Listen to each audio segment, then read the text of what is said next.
Bienvenidos al curso de funciones analíticas y entonces en este video vamos a hablar sobre las condiciones necesarias para decidir o para determinar que una función es analítica. ¿Ok? Entonces vamos a comenzar.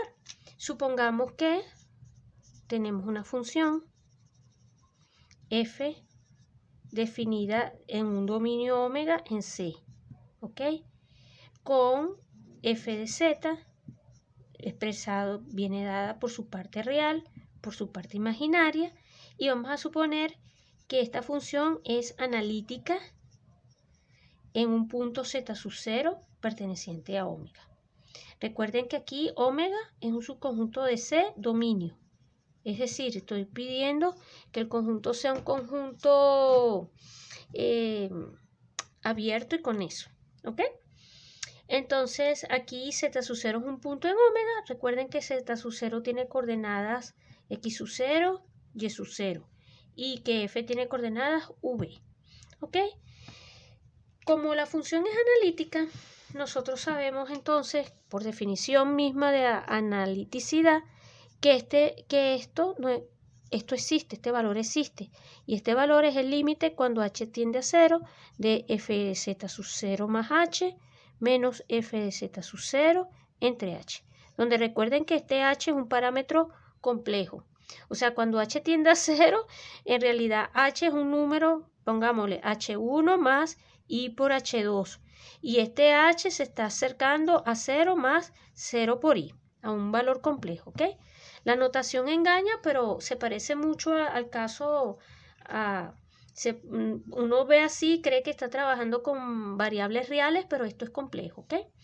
Entonces, escribir esto explícitamente es lo mismo, permítanme, esto es similar a decir lo siguiente. Este límite de acá, esto va a ser igual a ¿qué cosa? A mirar el límite cuando h tiende a 0.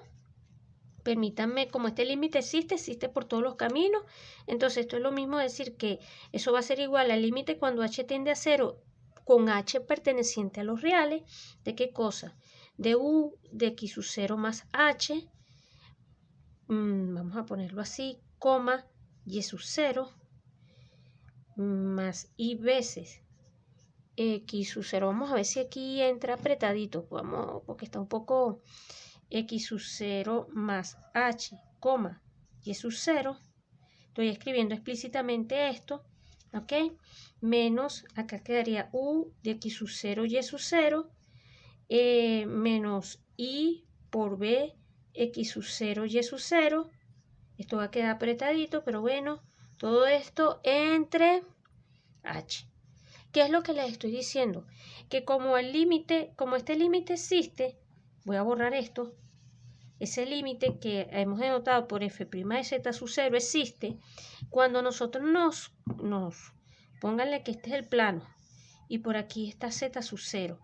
Bueno, cuando nosotros nos acercamos a z sub 0 por cualquier camino, pues ese límite va a dar lo mismo. Entonces lo que estamos es tomando h estamos parametrizando y estamos escogiendo h perteneciente a los reales. Aquí tengo un punto de coordenadas x0 y sub 0, ¿verdad? Y entonces estamos diciendo h perteneciente a los reales, acercándonos, pongámosle, voy a hacer aquí una proyección, estamos acercándonos entonces por acá y por acá. Imagínense que estamos mirando aquí, nos estamos acercando así, de esta manera, rácata. ¿Ok? Entonces, claro, al parametrizar nos vamos a quedar solo con la primera coordenada, x sub 0 más h, la otra queda y sub 0 igual, y aquí x sub 0 y sub 0, x sub 0 y sub 0, tanto para la función u como para la función b. ¿Ok? Es simplemente expandir o detallar la definición. Bueno, entonces, por un lado tenemos eso, ¿verdad? Por una parte tenemos eso que está allí, miramos eso, y esto podemos tomar este factor que está acá con este factor que está acá y después podemos tomar este factor que está acá con este factor que está acá. Dicho de otra manera, lo que estamos concluyendo es que entonces f' de z sub 0 va a ser igual a ¿qué cosa? Aquí apretadito, al límite cuando h tiende a 0 h perteneciente a los reales de u de x sub 0 más h, y sub 0 menos u de x sub 0, y sub 0, todo esto entre h, ¿ok? Vamos a poner aquí un paréntesis, más, escribo aquí abajo para que se vea un poco mejor, más y veces el límite cuando h tiende a 0, h perteneciente a los reales, no importa, pero aquí me quedaría b de x sub 0 más h, y sub 0 menos b de x sub 0, y sub 0, todo eso entre h, ¿ok? Y si ustedes ven esto, lo que les estoy diciendo, esta expresión de acá y esta expresión de acá, esto lo que me permite concluir es que f' de z sub 0 va a ser igual a la derivada parcial con respecto a la primera variable, con respecto a x, evaluada en el punto x sub 0, y sub 0, más y veces la derivada parcial de la función v con respecto a la variable x, evaluada en el punto x sub 0, y sub 0. Esta permítame llamarla ecuación 1, ¿ok? Esa vamos a llamarla ecuación 1. Vamos a guardar esta ecuación. Volvemos a utilizar la misma hipótesis. Sabemos que f es analítica, entonces este límite existe para cualquier camino. Y entonces nosotros podemos otra vez pensar ahora en movernos. Por acá está el punto. Yo les dije que si el punto tenía coordenadas x0, y0, por acá nos habíamos acercado cuando h es real. O sea, imagínense que habíamos pensado en este camino, ahora vamos a pensar en este camino. Y nos acercamos así. Rukiti. Entonces, bueno, podemos ver otra vez por el mismo un argumento exactamente similar al que acabamos de presentar. Podemos ver esto, ¿no? Esto va a ser igual al límite. Cuando h tiende a 0, h perteneciente a los reales, y ahora miro así, miren, f de x sub 0 más y por h menos f, perdón, x sub 0 no, de z sub 0, z sub 0 más y por h menos f de z sub 0 entre y por h. En vez de evaluar en h, ahora evalúo en y por h, porque es un valor complejo que también es admisible. Esto va a ser igual entonces al límite cuando h tiende a 0, h perteneciente a los reales, y aquí me va a quedar ahora u de x sub 0, y sub 0 más h, más y veces b de x sub 0, y sub 0 más h. Acá me va a quedar menos u de x sub 0, y sub 0, menos y veces b de x sub 0, y sub 0. Aquí apretadito. Todo esto sobre y por h. Separo, tomo este factor con este factor, tomo este factor con este factor, estoy repitiendo otra vez todo el argumento. Tomo parte real con parte real, parte imaginaria con parte imaginaria, separo límite con límite, y entonces lo que estoy concluyendo es lo siguiente, que esto lo puedo expresar como el límite cuando h tiende a 0 de u de x sub 0, y sub 0 más y por h menos u de x sub 0, y sub 0, todo eso entre y por h, vamos a escribirlo, más, aquí voy a poner el otro factor aquí abajo, esto iría en una sola línea, pero lo voy a escribir así para que ustedes lo puedan leer, más y veces el límite cuando h tiende a 0, y aquí quedaría b de x sub 0, y sub 0 más, y por h no, perdón, aquí ya el y lo puedo omitir, aquí sería x sub 0 más y sub 0 más h, aquí y sub 0 más h, menos b de x sub 0, y sub 0. ¿Ok? Esa ahí omítanla porque ahora ya estoy tomando parte real y parte imaginaria sobre y por h. Aquí abajo sí queda el y por h. ¿Ok? Y lo que estamos concluyendo ahora es que la derivada también, o este valor, este límite, tiene que ser exactamente igual a menos y por la derivada parcial de la función u con respecto a la segunda variable, evaluada en el punto x sub 0, y sub 0, más b sub i, la derivada parcial de b con respecto a la variable y en el punto x sub 0 y y sub 0.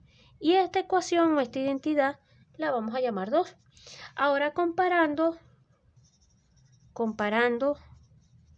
las dos ecuaciones, 1 y 2, viendo parte real y parte imaginaria, nosotros concluimos lo siguiente, que si la función es analítica, entonces u de x tiene que ser igual a b de y b de x tiene que ser igual a menos u de y. Esto se conoce como ecuaciones de Cauchy-Riemann. ¿Ok? Palabras más o palabras menos. Para ir cerrando este video, tenemos el siguiente teorema. Lo que hemos demostrado es el siguiente teorema. Teorema sea omega, contenido en C, abierto y con eso. Sea z sub 0 perteneciente a omega.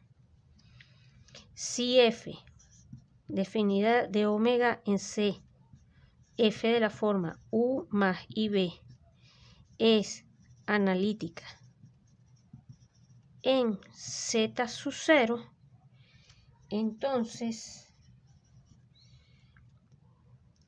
vamos a ponerlo así, u y b satisfacen las ecuaciones, las siguientes ecuaciones. O sea, u y b van a ser dos funciones que van a estar casadas o van a estar relacionadas por la siguiente identidad. U de x va a ser igual a b de y b de x va a ser igual a menos u de y. ¿Ok? Y estas son las ecuaciones, este sistema de ecuaciones, este sistema diferencial de ecuaciones, este sistema de ecuaciones diferenciales se conoce como ecuaciones de Cauchy-Riemann. ¿Ok? Vamos a hacer un ejemplo brevemente para cerrar esto. El ejemplo es el siguiente. Supónganse ustedes, para que vean cómo se utiliza este teorema. Vamos a suponer que tenemos la función f de z igual a z barra al cuadrado. La pregunta ¿es analítica? ¿Ok? Es analítica. Entonces, vamos a ver rápidamente, si es analítica. Entonces, fíjense, explícitamente f de z va a ser x menos y al cuadrado. Pero esto es cuando ustedes desarrollan x menos y por x menos y. O sea que esto es cuadrado al primero menos 2y veces x por y menos y al cuadrado. Porque y por y da menos 1. Menos por menos da más. Y por y da menos 1 queda menos y al cuadrado. ¿Ok? O sea que para esta función, para la función f de z igual a z barra al cuadrado, la fórmula explícita de esto sería, en términos de x y y, f de z no va a ser otra cosa que x cuadrado más 2y x, perdón, más no, menos, ¿ok? Menos 2y porque sería x por x cuadrado, menos, para ver, déjenme revisar rápidamente, menos, sí, menos 2xy menos y al cuadrado, ¿verdad? Bueno, ¿cuál es la parte real? ¿Quién sería u? Aquí u, la función u de xy, no es otra cosa que x cuadrado menos y cuadrado. Y b de xy no va a ser otra cosa que menos 2xy. La parte real de f, o sea, la parte real de f va a ser esta. Esta es una función, esta es otra función. Estas ahora las puedo mirar o las puedo pensar como funciones definidas de R2 en R, ambas. Y ustedes pueden ver rápidamente que u de x vale 2x y b de y vale menos 2x. Casi que son, ¿verdad? Lo que se echa aquí lo que echa a perder el asunto es un simple signo, pero el signo vale. El signo hay que tomarlo en cuenta, o sea que esto no cumple las ecuaciones de Cauchy-Riemann, y como no cumplen las ecuaciones de Cauchy-Riemann, nosotros podemos concluir que F no es analítica. Fíjense que la función no va a ser analítica para todo par de puntos distintos de 0, 0, ¿no? Porque estas ecuaciones, esta identidad se va a cumplir en 0, 0. Pero si X es distinto de 0, V de Y y U de X son distintas. ¿Ok? Entonces, allí tenemos un ejemplo de una función que no es analítica. ¿Por qué? Porque no se cumplen las ecuaciones de Cauchy-Riemann. ¿Ok? Estamos hablando de que es una condición necesaria. Necesariamente una función tiene que cumplir Cauchy-Riemann para que sea analítica. Y otro ejemplo, ya para cerrar entonces esta relación, también lo podemos conseguir, o si ustedes pueden pensar, bueno, y si miro f de z igual a z al cuadrado, por ejemplo, si ustedes miran esta que está aquí, bueno, ustedes hacen el mismo análisis, o sea, miran ahora entonces mirar x más y por x más y esta va a ser exactamente x cuadrado más 2x por y menos y al cuadrado, y aquí vuelve a ocurrir algo análogo, algo parecido, ¿no? U de x es igual a 2x y esto va a ser igual a menos v de y. Aquí vamos a obtener que también esta no cumple las ecuaciones de Cauchy-Riemann, por lo tanto no es analítica. Entonces lo que les quiero decir es que si una función no cumple las ecuaciones de Cauchy-Riemann, ese teorema se puede usar es así. Si una función no cumple las ecuaciones de Cauchy-Riemann, la función no es analítica. Porque repito, Cauchy-Riemann es condición necesaria para que la función sea analítica. Bueno, con esto entonces terminamos los resultados de este video.